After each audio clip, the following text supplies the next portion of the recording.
ये तो मेरा बेटा है रोहित। लेकिन जब मेरा और मेरे पति का तलाक हुआ था तो ये तो अपने पापा के साथ चला गया था। और मेरे पति तो बहुत अमीर थे, फिर ये कबाड़ा क्यों बीन रहा है? सुनो बेटा, तुम इतनी छोटी सी उम्र में कबाड़ा बीन रहे हो, तुम्हारे माँ बाप नहीं है क्या? मैम साहब, आप ये जानकर क्या करेंगी? बेटा मैं तुम्हें जानती हूँ, इसलिए तुम्हारे बारे में पूछ रही हूँ। क्या मैम साहब, आप मुझे जानती हो? लेकिन मैम साहब, आप मुझे कैसे जानती होगी? मैं तो कबाड़ा बीनने वाला हूँ और आप तो देखने में बहुत अमीर लग रही हो और आपके पास तो ये गाड़ी भी है। नहीं बेटा, मैं तुम्हें नहीं जानती हूँ, मैं तुम्हारे मम्मी पापा को जानती हूँ। तुम्हारी मम्मी ना मेरी बहुत अच्छी दोस्त थी और एक दो बार मैं तुम्हारे घर भी गई थी, मैंने वहीं पर तुम्हें देखा था। लेकिन तुम्हारी मम्मी तो मुझे बता रही थी कि तुम्हारे पापा का बहुत अच्छा बिजनेस चल रहा है और तुम लोग बहुत बड़ी सोसाइटी में भी रहते थे। फिर ऐसा क्या हो गया जो तुम्हें यहाँ पर ये कबाड़ा बीनना पड़ रहा है? क्या बताऊँ मैं मैम साहब आपको, मेरे पापा ने मेरी मम्मी को घर से बाहर निकाल दिया तो उसके बाद उन्होंने दूसरी शादी कर ली। और जो मेरी नई मम्मी आई थी वो मुझे बिल्कुल भी पसंद नहीं करती थी और घर के सारे काम मुझसे करवाती थी और वो मुझे मारती पीटती भी थी। लेकिन मेरे पापा उनसे कुछ भी नहीं कहते थे क्योंकि मेरे पापा उनसे बहुत प्यार करते थे। और एक दिन मैंने घर का काम नहीं किया तो मेरे मम्मी पापा ने मुझे घर से ही बाहर निकाल दिया।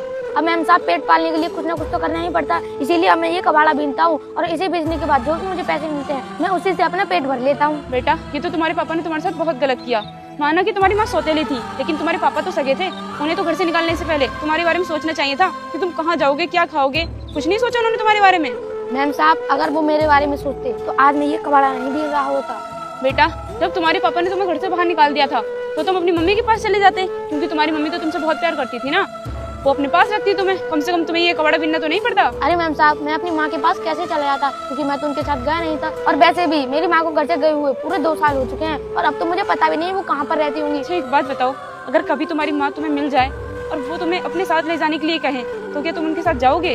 अरे मैम साहब, मेरी माँ मुझे क्यों लेकर के जाएंगी क्योंकि मैंने तो उनके साथ जाने से इनकार कर दिया था। और अगर मेरी माँ कभी मिल गई तो मैं उनसे हाथ जोड़ के माफी मांगूंगा क्योंकि मैंने उनका बहुत दिल दुखाया था। क्योंकि जब वो कोर्ट में से जा रही थी ना तो बहुत रो रही थी। बेटा तुझे माफी मांगने की जरूरत नहीं है। अरे माँ मुझे माफ कर दो, जो मैं आपके साथ नहीं गया। आपको नहीं पता है कि पापा ने मेरे साथ कितना बड़ा अत्याचार किया है।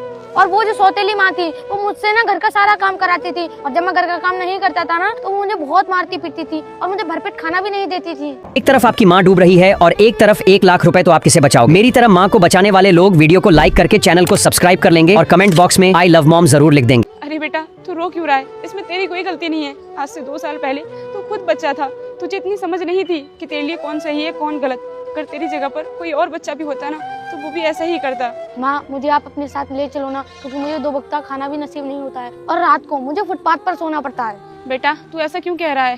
अरे मैं तुझे यहाँ पर छोड़कर क्यों जाऊंगी? तू मेरा बेटा है, मेरे बेटे ने अब तक बहुत मुसीबतें झेली। तू आ बैठ गाड़ी में। ठीक है माँ।